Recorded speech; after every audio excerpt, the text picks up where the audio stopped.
নিজের ছোট বোনের নিখোঁজ হয়ে যাওয়া রিপোর্ট লেখাতে এসে আমার বিয়ে হয়ে যাবে এটা আমি কোনোদিন কল্পনা করিনি। ফ্ল্যাশব্যাক। অফিসার, আমার ছোট বোন কাল রাত থেকে নিখোঁজ আর আপনারা বলছেন রিপোর্ট লিখবেন না। আমরা বলছি না যে রিপোর্ট লিখব না, শুধু শুধু অপেক্ষা করতে বলছি। অপেক্ষা? গত 3 ঘন্টা যাবৎ আমি অপেক্ষা করছি এখানে, অথচ কাজের কাজ কিছুই হচ্ছে না। প্রচণ্ড রেগে। আর একটু অপেক্ষা করুন। কথাটা শুনে আমার পায়ের রক্ত মাথায় উঠে গেল। কিছু বলতে যাবে তার আগে পেছন থেকে একটা কণ্ঠস্বর শুনতে পেলাম। আর অপেক্ষা করতে হবে না, আমি এসে গেছি। কণ্ঠস্বর শুনে পেছন ফিরে তাকিয়ে দেখি দেশের সবচেয়ে বড় ইন্ডাস্ট্রিয়াল আইহান আহনাব দাঁড়িয়ে আছে। 5 ফিট 9 ইঞ্চি উচ্চতা, ফর্সা চেহারায়, ছোট ছোট দাড়ি আর ডান গালের মাঝখানটায় কালো কুচকুচে ছোট্ট একটা তিল যেন তাকে আরও আকর্ষণীয় দেখতে লাগছে। কিছুক্ষণ সেই সুদর্শন পুরুষের দিকে হা হয়ে তাকিয়ে থাকতে পুলিশ অফিসারের কথায় আমার ধ্যান ভাঙে। স্যার, আপনি চলে এসেছেন, প্লিজ স্যার বসুন। আহিয়ান চেয়ারে বসতে বসতে আমার উদ্দেশ্যে বলল, মিস ঈশা, ছোট বোন নিখোঁজ হওয়া নিয়ে খুব দুশ্চিন্তাগ্রস্ত দেখাচ্ছে আপনাকে। আমার বোন কাল রাত থেকে বাড়ি ফিরেনি, তাকে কোথাও খুঁজে পাচ্ছি না। আমার কি দুশ্চিন্তা করা উচিত নয় বলুন? অস্থির হয়ে বললাম। হ্যাঁ, অবশ্যই উচিত, তবে এখন আর হতে হবে না। আপনার বোন সুরক্ষিত অবস্থায় আছে। আসাদ, ছবিটা তোমার ম্যামকে দেখাও। তার পাশে দাঁড়িয়ে থাকা অ্যাসিস্ট্যান্টকে উদ্দেশ্য করে বললেন। আসাদ নামের লোকটা আমার দিকে একটা ছবি এগিয়ে দিলেন। ছবিতে আমার বোনের হাত পা বেঁধে একটি চেয়ারে বসিয়ে রাখা হয়েছে। তার মানে নিশাকে আপনি কিডন্যাপ করেছেন? হ্যাঁ, নির্বিকার ভঙ্গিতে উত্তর দিলেন। অফিসার, আপনার সামনে এই লোকটা বলছে যে আমার বোনকে কিডন্যাপ করেছে, ছবিও দেখালো, অথচ আপনারা কিছুই করছেন না। উত্তেজিত হয়ে বললাম। ম্যাম, আপনি প্লিজ উত্তেজিত হবেন না, স্যারের কথা আগে শুনুন। কি শোনার আছে আর? আপনারা সকলে মিলে আমার বোনকে আটকে রেখেছেন। কি চাই আপনারা আমাদের থেকে? বলতে বলতে কেঁদেই দিলাম। আহিয়ান চেয়ার থেকে উঠে আমার মুখোমুখি এসে দাঁড়ালেন। কিচ্ছু চাই না। আপনার বোনকে সুরক্ষিত অবস্থায় আপনার কাছে পৌঁছে দেওয়া হবে। তবে একটা শর্ত আছে। শর্ত? কান্না থামিয়ে তার কথায় মনোযোগ দিয়ে শুনছি। আপনাকে বিয়ে করতে হবে আমাকে। আহিয়ানের কথা শুনে আমি অবাকের শেষ সীমানায় পৌঁছে গেছি। লোকটা কি পাগল হয়ে গেছে? এসব কি বলছেন আপনি? আপনার মাথা ঠিক আছে? আমি কেন আপনাকে বিয়ে করতে যাব? আমি ঠিকই বলছি। আপনার কাছে 5 মিনিট সময় আছে মিস ঈশা। ভেবে দেখুন, আমাকে বিয়ে করবেন নাকি আপনার বোনের লাশ চান আপনি। সিদ্ধান্ত আপনার। অফিসের সামনে লোকটা আমাকে যা নয় তাই বলছে। আমার বোনকে আটকে রেখেছে, অথচ আপনি কিছুই করছেন না। দেখলাম অফিসার মাথা নিচু করে দাঁড়িয়ে আছে, বুঝতে বাকি রইল না সবই আহিয়ানের কাজ। উপায়ন্ত না পেয়ে রাজি হয়ে গেলাম। আমি ঈশা আহমেদ। পরিবেশ বলতে শুধু ছোট বোন নিশা। সোনার চামচ মুখে নিয়ে জন্ম হলেও সেটা বেশি দিন স্থায়ী হয়নি। বোনের জন্মের সময় মা মারা যান, আর আমার বয়স 9 বছর বয়সে বাবাও অ্যাক্সিডেন্টে মারা যায়। তাকে শেষ দেখাও দেখতে পাইনি, কেননা তার লাশ খুঁজে পাওয়া যায়নি। অন্যদিকে এত কাণ্ড যে ঘটালো, সে আহিয়ান আহনাফের মা আফসানা বেগম ও বোন আরিয়াকে নিয়ে তার পরিবার। তার বাবা আফজাল আহনাফ থেকে প্রায় 17 বছর আগে মারা গেছেন। বর্তমান বহুর সাজে আহিয়ানের পাশে তার বাড়িতে সামনে দাঁড়িয়ে আছি। আর ভাবছি, এটা বাড়ি নাকি প্রাসাদ। আহিয়ান বলে উঠল, আমার পরিবারের কেউ কিছু জিজ্ঞাসা করলে বলবে আমরা ভালোবেসে বিয়ে করেছি। যদি কারো সামনে নিজের মুখ খোলো, তার ফল খুব খারাপ হবে। আমি শুধু মাথা নাড়ালাম। এরপর বাড়ির ভেতরে ঢুকে আমি চরম অবাক হলাম। এ আমি কি দেখছি? আমার বোন নিশা একটা মেয়ের সাথে হেসে হেসে কথা বলছে। বুঝলাম মেয়েটা হয়তো আহিয়ানের ছোট বোন। কিন্তু নিশা এ বাড়িতে কেন? ওকে কিডন্যাপ করা হয়েছে, তাহলে এখানে কেমন করে আসলো? ওর হাত পার বাঁধা ছবি বা আসলো কোথা থেকে? আমার এসবের মাঝে নিশা আর মেয়েটি আমার সামনে এসে দাঁড়ালো। নিশা আমার পাশে এসে দাঁড়িয়ে বলল, কিরে আপু, তলে তলে এত কিছু করলি, আমাকে একবারও বললি না? নিশার কথায় আমার ধ্যান ভাঙলো। নিজেকে সামলিয়ে নিশাকে বললাম, তুই এখানে কিভাবে আসলি? তোকে না? আমাকে বলতে না দিয়ে, হ্যাঁ হ্যাঁ, আমাকে কিডন্যাপ করা হয়েছিল। আইহান ভাইয়াই তো আমাকে গুন্ডাদের হাত থেকে বাঁচালো। নিশার কথা আমি কিছুই বুঝতে পারছি না। নিশাকে তো আইহানে কিডন্যাপ করেছিল। তাহলে নিশা কেন বলছে আইহান তাকে বাঁচিয়েছে? আর আইহান আমাকে বিয়েই বা করলো কেন? আমাকে বিয়ে করে তার কি লাভ? এরকম হাজারটা প্রশ্ন আমার মনে কিলবিল করছে। আর আমার সব প্রশ্নের উত্তর আছে এই খাটাস আইহানের কাছে। এসব ভাবনার মাঝে একজন মধ্যবয়স্ক মহিলা সামনে এসে দাঁড়ালেন।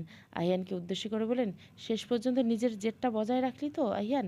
একা একা গিয়ে বিয়ে করে আনলি? মা, আমি তো আগেই বলেছিলাম। সে যাই হোক, মিষ্টি একটা বৌমা এনেছিস আমার জন্য, আর আমি এতেই খুশি। বৌমা, বাইরে দাঁড়িয়ে আছো কেন? ভেতরে এসো। আরে ভাবি, ভেতরে এসো, আমার ভাইয়ের পছন্দ আছে বলতে হবে। তুমি সত্যি খুব মিষ্টি দেখতে। বলেই আরিয়া আমার হাত ধরে আমাকে ভেতরে নিয়ে গেল। এমন সময় একজন লোক হাতের মোবাইল দিকে এক মনে তাকিয়ে বাড়ির ভেতরে প্রবেশ করলো। মোবাইলের দিকে নজর স্থির রেখে আইহানের উদ্দেশ্যে বলল, কিরে আইহান, আমাকে এত জলদি বাড়িতে আসতে বললি কেন? বলে মুখ তুলেও তাকালো আমার আর আইহানের দিকে। আইহান, তুই বিয়ে করছিস? অবাক হয়ে তাকে দেখে বোঝাই যাচ্ছে অবাকের চরম পর্যায় থেকে লাফ দিয়ে টুপ করে পৃথিবীতে পড়েছে। আরিয়া বলে উঠল, এ কি মাহাদি ভাই, আপনি না ভাইয়ার বেস্ট ফ্রেন্ড? আপনাকেও ভাইয়া বিয়ের ব্যাপারে কিছু বলেনি? না, আমি তো এখানে এসে জানলাম। একটা অন্ধকার ঘরের মধ্যে মাঝখানে একটা টিম টিম বাতি জ্বলছে, আবছা আলোর উপর ছড়িয়ে থাকা কাগজপত্র, আর এক কোণে খুব সযত্নে রাখা একটা ফটো ফ্রেম দেখা যাচ্ছে। ফটো ফ্রেমে রয়েছে দুজন হাস্যোজ্জ্বল মেয়ের ছবি। ঘরের কোণায় একটা চেয়ারে একজন মধ্যবয়স্ক পুরুষ রক্তচক্ষু নিয়ে বসে আছে। তার দৃষ্টি স্থির হয়ে আছে সামনে দাঁড়িয়ে থাকা 24-25 বছরের দুটো ছেলের দিকে। তোদের বলেছিলাম না ওদের দুজনের উপর সবসময় নজর রাখতে? এত কিছু হয়ে গেল অথচ তোরা কিছুই জানতে পারলি না। সরি স্যার, ভুল হয়ে গেছে। দুজন ছেলের মধ্যে একজনের কথাতে মধ্যবয়স্ক লোকটি হুঙ্কার দিয়ে বলল, ভুল হয়ে গেছে? কোনো কাজ তোরা ঠিকভাবে করতে পারিস না, একটু থেমে ওদের ব্যাপারে সব খোঁজখবর নে, আর সব সময় নজরে রাখবি ওদের উপর। এখন এখান থেকে যা। দুজনে চলে গেল। মধ্যবয়স্ক লোকটা ফটো ফ্রেম হাতে নিয়ে সযত্নে হাত বুলিয়ে আবারও আগের জায়গায় রেখে দিলেন। এদিকে আহিয়ান, তুই এসবের মধ্যে ঈশাকে জড়িয়ে ঠিক করছিস না। মাহাদির কথা শুনে আহিয়ান দীর্ঘশ্বাস ছাড়ে। আমাদের ঈশাকে ব্যবহার করতে হবে, এছাড়া আর কোনো রাস্তা নেই। মাহাদি আর কথা বাড়ালো না, কারণ সে জানে আহিয়ান এখন আর তার কোনো কথাই শুনবে না। আর ঈশাকে তো সে বিয়েই করে ফেলেছে, কিছু বলে লাভ নেই। মাথায় এক ঝুড়ি প্রশ্ন নিয়ে আহিয়ান রুমের মধ্যে পায়চারি করছে। উদ্দেশ্য আহিয়ানের ঘরে আসলে তার দিকে এক ঝুড়ি প্রশ্ন ছুড়ে দেওয়া। নিশা আর আরিয়া আমাকে এই ঘরে রেখে গেছে, গত 1 ঘন্টা ধরে অপেক্ষা করছি, অথচ তার আসার নামগন্ধ নাই। আহিয়ান ঘরে ঢুকে দরজা লাগিয়ে দিলেন। আমি তার দিকে তেড়ে গিয়ে বললাম, আপনি আমাকে বিয়ে করলেন কেন? আমাকে বিয়ে করে আপনার কি লাভ? নিশাকে কিডন্যাপ কেন করেছিলেন আপনি? আর নিশা এ বাড়িতে কী করছে? আমাকে এ বাড়িতে কেন এনেছেন? এসবের পিছনে আপনার উদ্দেশ্য কী? একদমে সবগুলো প্রশ্ন করে হাঁপাতে লাগলাম। আর উনি আমার দিকে কিছুক্ষণ চোখ ছোট ছোট করে তাকিয়ে থেকে বললেন, সব সময় মতো জানতে পারবে। বলে আলমারি থেকে কাপড় চোপড় বের করে ওয়াশরুমে চলে গেলেন। আর আমি বোকার মতো তার যাওয়ার দিকে তাকিয়ে আছি। আমি তাকে এতগুলো প্রশ্ন করলাম আর তিনি এটুকুই বলে চলে গেলেন। আহিয়ান ওয়াশরুম থেকে বের হয়ে বললেন, এমন বোকার মতো দাঁড়িয়ে আছো কেন? আমি তো বললাম সময় হলে সব জানতে পারবে। আর ততদিন আমার স্ত্রীর পরিচয় এখানেই থাকতে হবে তোমাকে। আমাদের দুজনের ভেতরের কথা বাইরের কেউ যেন জানতে না পারে, কথাটা ভালোভাবে মাথায় ঢুকিয়ে রাখো। তোমার বোন কিন্তু এই বাড়িতে থাকবে, যেটাই করবে ভেবে করো। বলে বিছানায় গিয়ে শুয়ে পড়লাম। চোখ বন্ধ করে বললাম, আলমারিতে তোমার জামা কাপড় সব রাখা আছে। আমি সেভাবে কিছু দাঁড়িয়ে থাকলাম। ভালো ভালোই বুঝে গেছি এই খাটাস আহিয়ান আমার কোনো প্রশ্নের উত্তর দিবে না। এসবের মধ্যে ঘোর রহস্যের গন্ধ পাচ্ছি। আমার সব প্রশ্নের উত্তর বের করতে চিন্তা ভাবনা সব দূরে ফেলে আলমারি খুললাম। দেখলাম অনেকগুলি 3 পিস আর শাড়ি রাখা। সেখান থেকে একটা শাড়ি নিয়ে ওয়াশরুমে ঢুকলাম। ফ্রেশ হয়ে সে বিপদে পড়লাম। উনি তো বিছানায় শুয়ে আছেন, ঘুমিয়ে গেছেন বোধহয়। আমি তাহলে কোথায় ঘুমাবো? ওনার সাথে বিছানায় ঘুমানো অসম্ভব। আমি তো ওনাকে স্বামী হিসেবে মানি না। আগে পাছে না ভেবে সোফায় শুয়ে পড়লাম। আবারও আগমন ঘটলো নতুন একটা সকাল। ঘুম থেকে উঠে ফ্রেশ হয়ে দেখলাম আহিয়ান এখনও ঘুমাচ্ছে। আমি নিচে নেমে এসে রান্নাঘরের দিকে গেলাম। দেখলাম আমার শ্বশুরি মা রান্না করছেন। আমাকে দেখে মুচকি হাসলেন। আমি তাকে সাহায্য করতে গেলাম আর এটা ওটা নিয়ে কথা বলতে লাগলাম। ঈশার যাওয়ার অনেকক্ষণ পরে আহিয়ানের ঘুম ভাঙে। ফ্রেশ হয়ে বাইরে এসে বলে, রেডি হচ্ছে। আজ সে তার ভালোবাসার মানুষটির সাথে দেখা করতে যাচ্ছে, তাই সে মনে খুশি হচ্ছে। বলে আমি ঘরে এসে দেখি খাটাসটা রেডি হচ্ছে, বোধহয় কোথাও যাবে। আমার দিকে অপলক তাকিয়ে নিজের কাজে মনোযোগ দিল। যাওয়ার আগে বলে গেলেন, তুমি যে কোম্পানিতে চাকরি করতে সেখান থেকে রিজাইন নেওয়া হয়ে গেছে। বাড়িতে থাকবে তুমি, আর যদি চাও আমার কোম্পানিতে চাকরি করতে পারো। মোট কথা আমার চোখের সামনে থাকতে হবে তোমাকে। কি?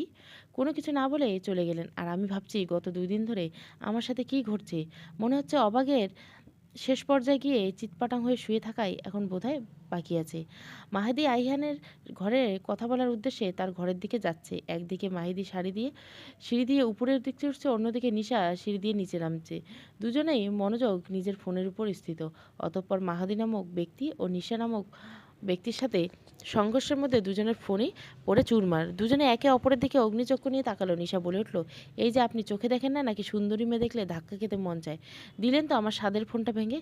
কি বললেন আমি চোখে দেখতে পাই না? আপনি তো নিজেই অন্ধ। আমার ফোনটার কি হাল করেছেন আপনি? এই আপনি নিজের দোষ আমাকে দিচ্ছেন কেন? হ্যাঁ, আপনি তো বোধহয় সবসময় ফোনের উপরেই ঢুকে গিয়ে চলাফেরা করেন। কালকেও তো দেখলাম নিজের দোষ স্বীকার না করে উল্টো তর্ক করছেন। আপনি আইহান ভাইয়ের বেস্ট ফ্রেন্ড না হলে মেরে তক্তা বানিয়ে ফেলতাম। কি? নিশা আর মাহাদের চিল্লাচিল্লি শুনে আরিয়া ঘর থেকে বেরিয়ে আসে। এই তোমরা এইভাবে চিল্লাচিল্লি করে বাড়ি মাথায় তুলছে কেন? চিল্লাচিল্লি করছে এই লোকটা, আমি কোথায় করলাম? এমা আমার তো কোচিংয়ে দেরি হয়ে গেছে। কত দেরি হয়ে গেল আমার, সব হয়েছে এই লোকটার জন্য, বলে নিশা হনহন করে বেরিয়ে গেল। মেয়েটাকে বলতো আরিয়া, কালকে বোধহয় দেখেছিলাম। ও হলো নিশা, ঈশা ভাবির ছোট বোন। ঈশা ভাবির মতো সুইট একটা মেয়ের এত ডেঞ্জারাস বোন, আমি তো ভাবতেই পারছি না। একটু থেমে, যাই হোক, আইহান কোথায় বলতো? ভাইয়া তো বাড়িতে নেই, সকালবেলা বেরিয়েছে। ও তাহলে আমি আসি। কফি শপে বসে আছে আইহান, তার সামনে বসে আছে কুহু। কুহু এদিকে আইহানের ফুফুতো বোন, অন্যদিকে তার ভালোবাসা। কুহুও আইহানকে ভালোবাসে। নীরবতা ভেঙে কুহু বলে নিল, ভালোবেসে ফেলো না যেন ঈশাকে। এসব কি বলছো তুমি কুহু? আমি কেন ঈশাকে ভালোবাসতে যাব? তোমার পবিত্র বন্ধনে আবদ্ধ পবিত্র সম্পর্ক ওর প্রতি ভালোবাসাটা জন্মাবে, এটাই স্বাভাবিক। স্লান এসে, আমি তোমায় ভালোবাসি কুহু। তুমি তো সব জানো কেন আমি ঈশাকে বিয়ে করছি। আমাদের দুজনের মাঝে কেউ আসবে না, তাই যেন হয়। কুহু তুমি সাবধানে থেকো, আর কয়দিন আমাদের দেখা না করাই ভালো। কাল আমি ফ্রান্সে যাচ্ছি বাবার কাছে, চলো। তোমাকে বাড়ি পৌঁছে দিয়েছি। হ্যাঁ চলো। নদীর ধারে মুখে মাস্ক, চোখে সানগ্লাস, মাথায় ক্যাপ পরে দাঁড়িয়ে আছে একজন লোক। তাকে দেখে চেনার কোনো উপায় নেই। লোকটি পকেট থেকে নিজের ফোন বের করে কারো কাছে কল দেয়। ফোন রিসিভ করতে হতে গম্ভীর গলা বলে, অস্বাভাবিক কিছু চোখে পড়ছে? ফোনের ওপাশ থেকে কোনো জবাব এলো, স্যার, কাল থেকে বাড়িটার আশেপাশে অপরিচিত মানুষের আনাগোনা দেখছি। আমি ঠিকই ধরেছিলাম, লোকটা আমাদের উপর নজর রাখার জন্য লোক লাগাবে। চোখ কান খোলা রেখো। আমার শ্বশুরমশাইকে ধরতে হলে তার পাঠানো লোকগুলোকে আগে ধরতে হবে। জি স্যার। বিকেলবেলা বাড়ির সকলের জন্য নাস্তা বানাবো বলে রান্নাঘরে এলাম। আমার শাশুড়িমা প্রথমে মানা করলো। আমার অনুরোধে তিনি না করতে পারলেন না। নিশা আর আরিয়া আমাকে সাহায্য করতে চেয়েছিল, কিন্তু ওদেরকে বুঝিয়ে সুঝিয়ে পাঠিয়ে দিলাম, কারণ আমার মাথায় একটা দুষ্টু বুদ্ধি ঘুরপাক খাচ্ছে। সুন্দর মতো নাস্তা বানিয়ে ডাইনিং টেবিলে সাজিয়ে সবাইকে ডাক দিলাম। সবাই খেতে আসলে আইহান বাড়িতে ঢুকলো। মা তাকে নাস্তা খেয়ে যেতে বললেন। তিনিও বাধ্য ছেলের মতো খেতে বসলেন। তা দেখে আমি ব্যাকা হাসি দিলাম। আইহান কফির মগটা হাতে নিয়ে চুমুক দিয়ে থুতু আওয়াজ করতে লাগলেন। এটা কি কফি নাকি লবণের শরবত? চোখ মুখ কুঁচকে কথাটা বলতে আমি মায়ের উদ্দেশ্যে বললেন, দেখেছেন মা, আমাদের একটু ঝগড়া হয়েছে বলে আপনার ছেলে আমার বানানো খাবারকে খারাপ বলছে। কাঁদো কথা ফেস করে। আইহান, বৌমা এত কষ্ট করে রান্না করলো আর তুই ওকে এভাবে বলছিস? আর কিসের লবণের কথা বলছিস? কফিতে লবণ আসবে কোথা থেকে? আমরা তো কফি খেলাম। মা, এই কফি বলতে না গিয়ে। আইহান, চুপ করে খাও, আর কথা না। মায়ের কথার উপর তিনি আর কিছু বললেন না। কফি মগে একটু চুমুক দিচ্ছেন। আমি ওনাকে আর চোখে তাকিয়েছি, আর আইহান আমার দিকে ঘরে জল খাইয়া ফালামু লুক নিয়ে তাকিয়ে আছে। আমি মনে মনে হেসে গড়াগড়ি খাচ্ছি। অন্যদিকে আইহানের ব্যবস্থা ছেড়ে দেমা কাঁদে বাছি। আইহান আর না করতে পারল না, কাজ আছে বলে দ্রুত উঠে চলে গেল। আমি তার যাওয়ার দিকে তাকিয়ে বাঁকা হাসলাম। এবার বুঝবে আমাকে বিয়ে করার স্বাদ। আইহান ঘরে গিয়ে ফ্রেশ হয়ে নিল। তার মুখে নোনতা ভাব যাচ্ছে না। বিছানায় শুয়ে টান টান শুতেই আবার লাফ দিয়ে দাঁড়িয়ে, একই পুরো বিছানায় পানি দেওয়া। আইহান বুঝছে এটা ঈশারই কাজ। রাগে ফোঁসফোঁস করতে করতে সে, আমি ভয়ে ভয়ে ঘরে গেলাম না, সোজা নিশার ঘরে চলে গেলাম। দেখলাম নিশা এসে আর আরিয়া বসে বসে গল্প করছে। আমিও তাদের সাথে যোগ দিলাম। আজকের সব ঘটনা ওদের বললাম। আমার কথা শুনে ওরা দুজনে হো হো করে হেসে উঠল। রাতের বেলা খাওয়ার পর্ব শেষ করে আইহান ঘরের সামনে পায়চারি করছে। ভেবেছিল আজ আর এই ঘরে আসবো না, নিশা অথবা আরিয়ার সাথে থাকবো। কিন্তু ওরা দুজনে আমাকে আইহানের সাথে ঝগড়া মিটিয়ে নিতে ঘর থেকে বের করে দিল। অসহায়ের মতো ঘরের সামনে দাঁড়িয়ে আছি। ঘরে ঢুকলে আমার উপর দিয়ে টার্নেটো বয়ে যাবে। কোনো উপায় না পেয়ে সাহস করে ঘরের ভিতরে ঢুকলাম। দেখলাম আইহান গম্ভীর মুখ করে আমার দিকে তাকিয়েছে। তাকে দেখে আমার কলিজার পানি শুকিয়ে গেল। এত দেরি হলো কেন আসতে? না আসলে দেখো ঈশা, তোমাকে আমি আগেও বলছি, তোমায় বিয়ে করার পিছনে আমার একটা উদ্দেশ্য আছে, যেটা আমি তোমাকে জানাতে পারবো না। সেটাই তো আমার সমস্যা। আপনি আমাকে জোর করে বিয়ে করছেন, অথচ বিয়ের কারণটা আমি এখনও জানতে পারলাম না। তার উপর কথায় কথায় আমার বোনের ক্ষতি করার হুমকি দিয়ে যাচ্ছেন। হুমকি না দিলে তুমি আমাকে বিয়ে করতে না। আর ঈশা, আমি তোমার সাথে খারাপ ব্যবহার করতে চাচ্ছি না। যতদিন এই বাড়িতে আমার স্ত্রী পরিচয় আছো, ততদিন আমার কথা মতো চলো। এতে তোমার আর তোমার বোন দুজনের মঙ্গল। কালকে তোমাকে দেখতে কিছু আত্মীয় স্বজন আসবে, আশা করি তাদের সামনে কোনো ধরনের ঝামেলা করবে না। কাট কাট গলায় কথাগুলো বলে আইহান সোফায় গিয়ে চোখ বুজে শুয়ে পড়লেন। কিন্তু এবার আমার কি হবে? নিজের পাতা ফাঁদে আমি নিজেই ফেঁসে গেলাম। পুরো বিছানায় পানি ফেলে রেখেছি। আমি কই ঘুমাবো? পরের দিন লাল একটা শাড়ি সেজে সুন্দর করে ড্রয়িং রুমে বসে আছি। ঠোঁটে ঝুলছে মিথ্যে হাসি। কারণটা হলো গেস্টদের সামনে ঈশার সৌন্দর্যের প্রশংসা করলেও কেউ আবার আহিয়ানের এতিম মেয়েকে কেন বিয়ে করছে তাও কাউকে না জানিয়ে এটা নিয়ে কানাঘুষো করছে। সবাই ঈশার কানে এসেছে। রাতে মনমরা হয়ে বারান্দায় রেলিং ধরে দাঁড়িয়ে আছি। ভাবছি আজ দুপুরের কথা। আহিয়ানের এক মামি আমার সামনে আহিয়ানকে বলেছে, এরকম এতিম মেয়েকে কেন বিয়ে করতে গেলি তো বলতো? মানছি মেয়েটা দেখতে সুন্দর, তবু পরিবার ভালো হওয়া উচিত ছিল না? আমার মেয়েটাকে সব দিক থেকে পারফেক্ট ছিল, কিন্তু তোর জন্য কি করে ফেললি বলতো? আফসোসের সুরে কথাগুলো বললেন তিনি। আজ বাবা মার কথা খুব মনে পড়েছে। তারা থাকলে আজ কোনো কিছুই হতো না। আহিয়ান ঘরে এসে ঈশাকে না দেখতে পেয়ে বারান্দায় উকি দিল। দেখলো ঈশা মন খারাপ করে দাঁড়িয়েছে। করাটাই স্বাভাবিক। আজকের ঘটনার জন্য তারও নিজেরও খারাপ লেগেছে। আহিয়ান মনে মনে ভাবছে ঈশার সাথে আর খারাপ ব্যবহার করবে না। নিজের কাজ হাসিল করতে হলে তার ঈশাকে প্রয়োজন। এক মনে আকাশের দিকে তাকিয়ে আছি। আহিয়ানের ডাক শুনতে পেলাম। তিনি এসে আমার পাশে দাঁড়ালেন। তার দিকে না ফিরে উত্তর দিলাম, জি বলুন। আজকের জন্য আমি সত্যি সরি, আমি ভাবিনি এমন কোনো ঘটনা ঘটবে। স্লান হেসে বললাম, সমস্যা নেই, উনি তো ভুল কিছু বলেনি। কিছুক্ষণ চুপ থেকে আহিয়ান বলেন, ঈশা, আমার তো বন্ধু হয়ে থাকতে পারি তাই না? একসাথে আছি যখন নিজেদের মধ্যে ঝামেলা করে কী লাভ? তার কথায় মুচকে হাসলাম। বন্ধু হতে হলেই একে অপরের কথা শেয়ার করতে হবে, কিন্তু আপনি সেটা করবেন না। তোমার কথাটা ঠিক বুঝতে পারলাম না। আপনি আমাকে বিয়ে করার কারণটাই জানালেন না এখনো। ঘুরে ফিরে একই কথা কেন বলো তো? সময় হলে আমি নিজেই জানাবো। আমি আর কিছু বললাম না। তিনি আবারও বলতে শুরু করেন, ঈশা, তুমি তোমার পরিবার বাবা মা সম্পর্কে কখনো কিছু বলোনি। আমি কখনো জিজ্ঞাসা করছি? আচ্ছা এখন বলছি, বলো। আমার পরিবার বলতে শুধু আমার বোন। আমার মা নিশার জন্মের সময় মারা যায়। বাবা আর বোনকে নিয়ে ভালোই ছিলাম, কিন্তু বাবা আমাদের ছেড়ে চলে গেলেন মানে? আমার বাবা তিশান আহমেদ একসময় স্বনামধন্য ব্যবসায়ীদের মধ্যে একজন ছিলেন, কিন্তু হঠাৎ বাবার ব্যবসায় অনেক লস হয়। বাবা প্রায় ব্যবসার কাজে ঢাকার বাইরে যেতেন। শেষবারের মতো গিয়েছিলেন সিলেট, কিন্তু আর ফিরেনি। আইহান মনোযোগ দিয়ে ঈশার কথা শুনছে। ঈশা আবারও বলতে শুরু করলেন, সিলেট থেকে ফেরার পথে বাবার অ্যাক্সিডেন্ট হয়। অনেক খোঁজাখুঁজি কর বাবার লাশ পাওয়া যায়নি। কথাটুকু বলতে আমার চোখ দিয়ে দুফোঁটা জল গড়িয়ে গেল। অনেক রাত হয়েছে ঈশা, যাও ফ্রেশ হয়ে নাও। আর আজকের জন্য আবারও সরি। কিছু না বলে ঘরে চলে এলাম। পুরো দিনের ধকলে ক্লান্ত। ফ্রেশ হয়ে ওয়াশরুমে গেলাম। এদিকে ঈশার কথাগুলো আহিয়ান গভীর চিন্তায় ফেলে দিচ্ছে। সে ভাবছে ঈশা যদি সবটা জেনে যায় তাহলে কি মেনে নিতে পারবে, নাকি তাকে অবিশ্বাস করবে। ফ্রেশ হয়ে এসে দেখে আহিয়ান বিছানায় বসে আছে।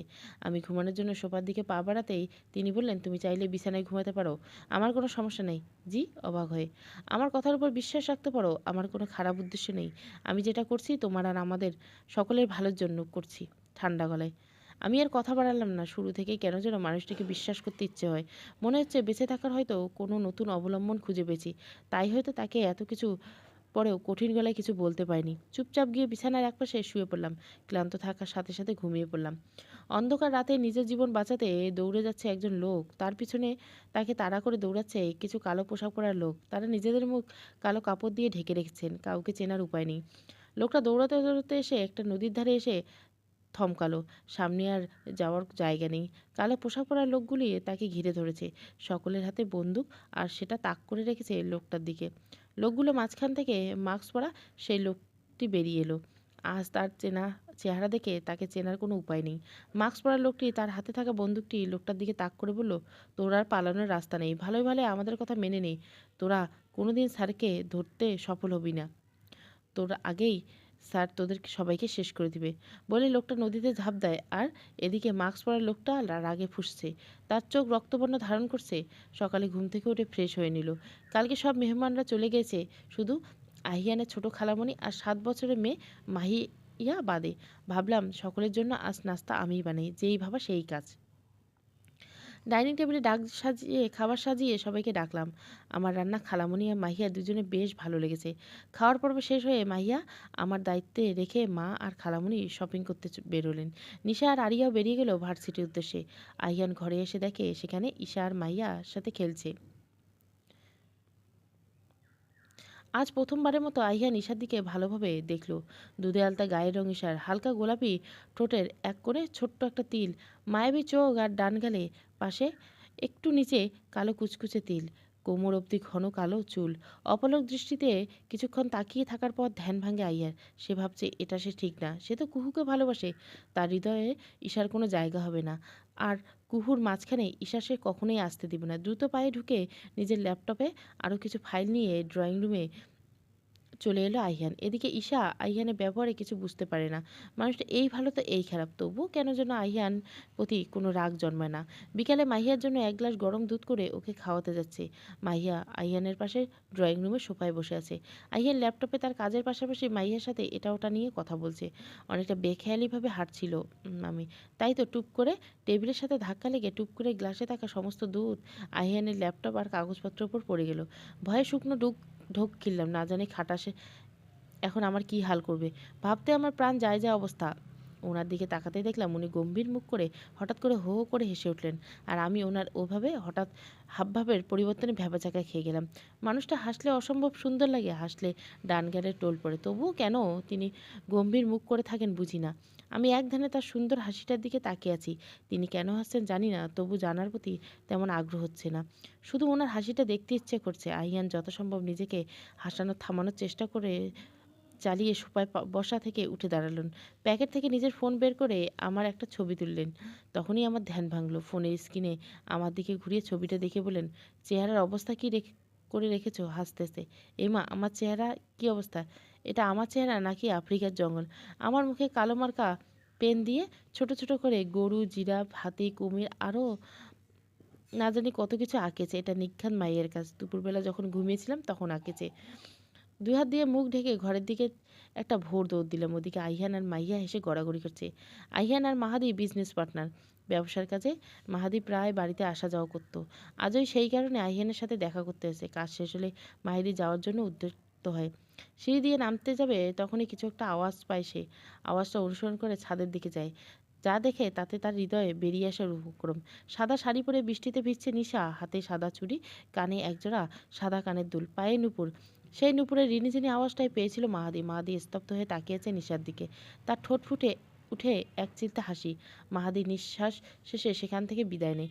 এদিকে নিশা বৃষ্টি বিলাসে এতই মত্ত ছিল যে কেউ তার যে পিছনে মুগ্ধ দৃষ্টিতে তাকিয়েছিল সেদিকে তার কোনো খেয়াল ছিল না। আবছা আলোয় আলোকিত একটা ঘরে মধ্যবয়স্ক লোকটি কিছু কাগজপত্র ঘাটাঘাটি করছে। ক্যার ক্যার আওয়াজে ঘরের দরজা খুলে একটা ছেলে প্রবেশ করলো। স্যার, খবর নিয়ে এসেছি ছেলেটার ব্যাপারে। সন্দেহজনক কিছু চোখে পড়েনি, তবে যতবার ফলো করতে গেছি ততবার চোখের আড়ালে হয়ে যায়। মধ্যবয়স্ক লোকটা কিছুটা রেগে গিয়ে বললেন, ছেলেটা প্রায় তোদের চোখের আড়াল হয়ে যাচ্ছে আর তুমি বলছো সন্দেহজনক কিছু নেই? তেমন কোনো রেকর্ড পাইনি। বলতে না দিয়ে, তাহলে আমাদের লোকের উপর অ্যাটাক কে করলো সেদিন রাতে? আমি নিশ্চিত সেদিনের ঘটনার সাথে ছেলেটার কোথাও না কোথাও যোগসূত্র আছে। তাহলে কি করবো স্যার? ছেলেটার ব্যাপারে আরও খোঁজখবর নাও, আমাদের গুপ্তচর কাজে লাগাও, যেভাবেই হোক ছেলেটার সব খবর চাই। আধা ঘন্টা ধরে গাড়িতে বসে আছি। আমার পাশে ড্রাইভিং সিটে বসে গাড়ি ড্রাইভ করছে আইহান। এখন অবধি ১৫ বার জিজ্ঞাসা করছি তিনি আমাকে কোথায় নিয়ে যাচ্ছেন, অথচ তিনি কোনো উত্তর দিচ্ছেন না। আমি বুঝি না আমার প্রশ্নের উত্তর দিলে তার কোন মহাভারত অশুদ্ধ হয়ে যাবে। গম্ভীরতার জন্য তিনি পুরস্কার দেওয়া উচিত। তিনি নিশ্চিত আইহান হলে নোবেল প্রাইজ পেতেন। হঠাৎ গাড়ি ব্রেক কষলেন তিনি। আশেপাশে দেখে বোঝার চেষ্টা করছে আমাকে কোথায় নিয়ে এলেন। চোখ গোল গোল করে আইহানের দিকে তাকিয়ে বললাম, এ কি, আপনি আমাকে এখানে এনেছেন কেন? আমার এত মাসুম ভোলা ভালা বাচ্চাকে আপনি অনাথ আশ্রমে রেখে আসবেন নাকি? কাঁদো কাঁদো ফেস করে। কি? বাচ্চা আর তুমি? অবাক হয়ে শোনো, সময় মতো বিয়ে হলে তোমার এখন ডজন বাচ্চার মা হতে, আর তুমি বলছো তুমি নিজেই বাচ্চা? চোখ ডলতে ডলতে প্রশ্ন করলাম, তাহলে আমাকে এখানে এনেছেন কেন? এটা অনাথ আশ্রম আমার বাবা তৈরি করেছিল, আর এই আশ্রমটা আমি চলাই। মাঝে মাঝে আসি বাচ্চাদের সাথে সময় কাটাতে, তাই ভাবলাম আজ তোমাকে নিয়ে আসি। আশ্রমের ভেতরে গিয়ে আমি পুরো অবাক। এই গম্ভীর মানুষটা যে বাচ্চাদের সাথে হাসি খুশি থাকবেন আমি ভাবিনি। আর বাচ্চারা তাকে অনেক ভালোবাসে। এই অল্প সময়ের মধ্যে বাচ্চাদের সাথে আমার খুব ভালো একটা সম্পর্ক তৈরি হয়ে গেছে। আইয়ান এতক্ষণ সাথে বাচ্চাদের সাথে খেলছিল। ডোনেশনের ব্যাপারে কথা বলতে গেলে তিনি আশ্রমের অফিস রুমের দিকে গেলেন। এদিকে আমি বাচ্চাদের সাথে কানামাছি খেলছি। ডোনেশনের ব্যাপারে কথা বলতে আইয়ান আশ্রমের মাঠের দিকে দেখে ঈশা বাচ্চাদের সাথে কানামাছি খেলছে। কেন যেন আজ তার সকল নিষেধ উপেক্ষা করে ঈশার দিকে তাকিয়ে থাকতে ইচ্ছে করছে। এই কয়েকদিন ঈশার প্রতি ধারণা বদলে গেছে। সে বুঝে গেছে ঈশার সৌন্দর্যের মতো তার হৃদয় স্বচ্ছ ও নির্মল। আজ সে প্রচণ্ড অপরাধ বোধে ভুগছে। কেননা এতদিন এতদিন সে ঈশার সাথে যা যা করেছে এবং ভবিষ্যতে যা করবে তার কোনোটাই ঈশার প্রাপ্য নয়। বাচ্চাদের বিদায় জানিয়ে আমি আর আইহান বাড়ির উদ্দেশ্যে বেরিয়ে পড়লাম। যদিও আমার বাচ্চাদের সাথে আরও সময় কাটানোর ইচ্ছে ছিল, তবু আইহানের জন্য আর হলো না। অর্ধেক রাস্তায় এসে গাড়ি থামলেন। কী হলো, গাড়ি থামালেন কেন? আমার প্রশ্নের উত্তর না দিয়ে তিনি গাড়ি থেকে নামলেন। আমিও নেমে পড়লাম। ঈশা, আমার কিছু দরকারি কাজ আছে, তুমি এখানে একটু অপেক্ষা করো, বলেই তিনি রাস্তার এপারে চলে গেলেন। আমি গাড়ির সাথে হেলান দিয়ে দাঁড়িয়ে আছি, তার জন্য অপেক্ষা করছি আর বাচ্চাদের সাথে কাটানো মুহূর্তগুলো ভাবছি। সত্যি বাচ্চাদের সাথে থাকলে সময় কখন চলে যায় বোঝা যায় না। আমার এই ভাবনার মাঝে ফোনের রিংটা বেজে উঠলো। আইহান কল দিয়েছে। ফোন রিসিভ করতে আমাকে রাস্তার ওপারে আসতে বলে কল কেটে দিল। আমি সব ভাবনা বাদ দিয়ে রাস্তার ওপারে যেতে উদ্যত হলাম। রাস্তা পার হতে যাচ্ছি ঠিক, কিন্তু একটা গাড়ি যে দিকে দ্রুত এগিয়ে আসছে সেদিকে আর কোনো খেয়াল করিনি। গাড়িটা যে ড্রাইভ করছে তার কানে হেডফোন। ফোনের ওপার থেকে মাস্ক পরা লোকটা বলে উঠল, ঈশা যখন রাস্তার ঠিক মাঝখানে আসবে তখন ওর উপর দিয়ে গাড়ি চালিয়ে দেবে। ঠিক আছে স্যার, যেটা বলেছি সেটা করো। গাড়ি যখন ঈশার একদম কাছে চলে আসে তখন ঈশা খেয়াল করলো, কিন্তু সেই মুহূর্তে তার কী করা উচিত সে খুঁজে পাবে না। হঠাৎ কোথা থেকে আইহান এসে ঈশাকে ধরে হ্যাঁচকা টান দিল। দেখে রাস্তার পার হতে পারো না, কিছুটা চেঁচিয়ে। আসলে খেয়াল করিনি। আচ্ছা বাদ দাও, ড্রাইভার হয়তো খেয়াল করিনি, কিন্তু আমার তো তা মনে হচ্ছে না। লোকটা চেনা চেনা লাগছিল। কি বলছো, চেনা লাগবে কেন? ভুল দেখেছো হয়তো, চলো বাড়ি যাওয়া যাক। আমি আর কথা বাড়ালাম না, কিন্তু আজকের ঘটনা আইয়ানের প্রতি আমার মনে কিছুটা সন্দেহ সৃষ্টি করলো। আইয়ান কি লুকাচ্ছে আমার থেকে?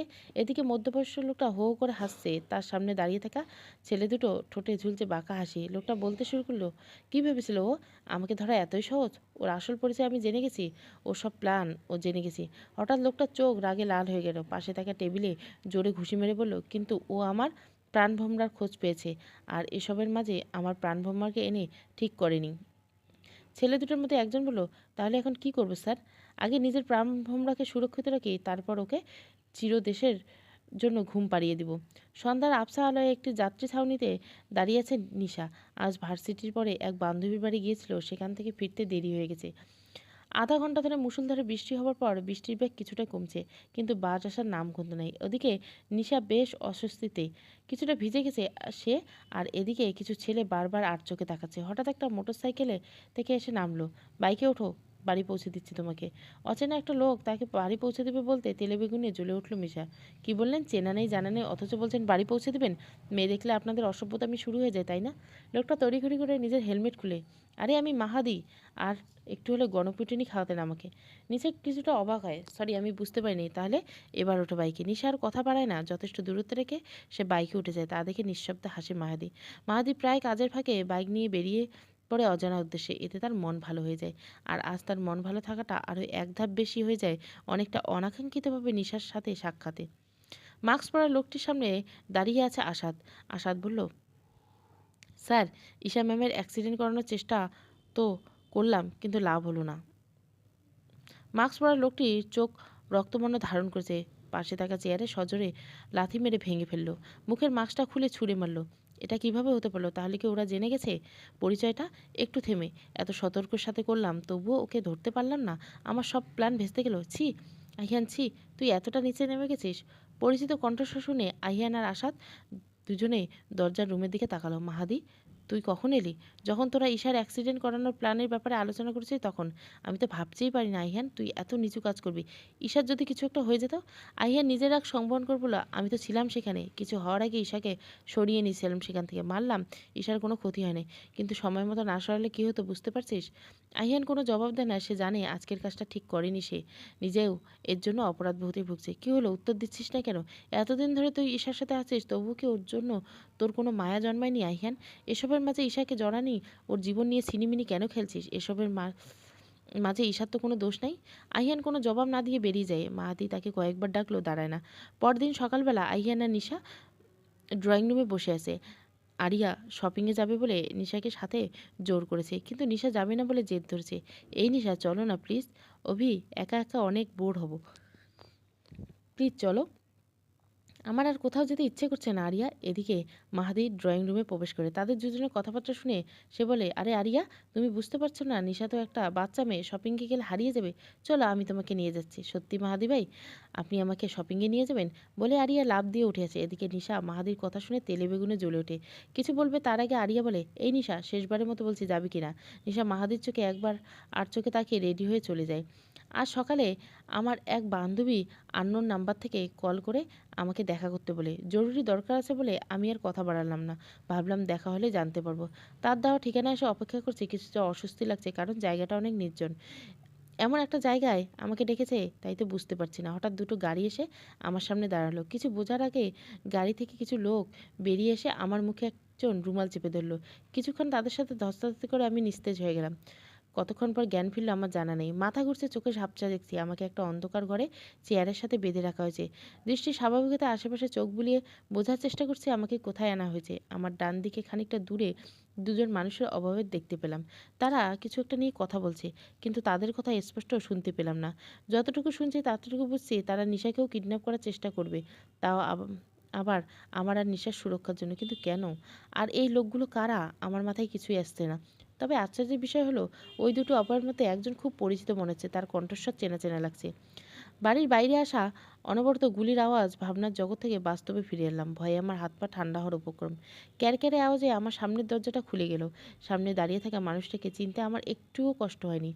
আমার সব ভয় নিমেষে উধাও হলো।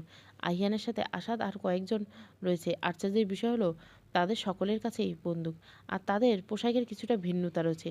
অভয় দুটোকে আর দেখতে পেলাম না। আহিয়ানের সাথে লোকগুলো বাড়ির পিছনটার দিকে তল্লাশি চালাতে পাঠিয়ে দিল। আমার কাছে এসে হাত পায়ের বাঁধন খুলে দিল। একা একা উঠতে দাঁড়াতে পারলাম না, আবারও বসে পড়লাম। আহিয়ান আমার হাত ধরে আমাকে দাঁড় করালো।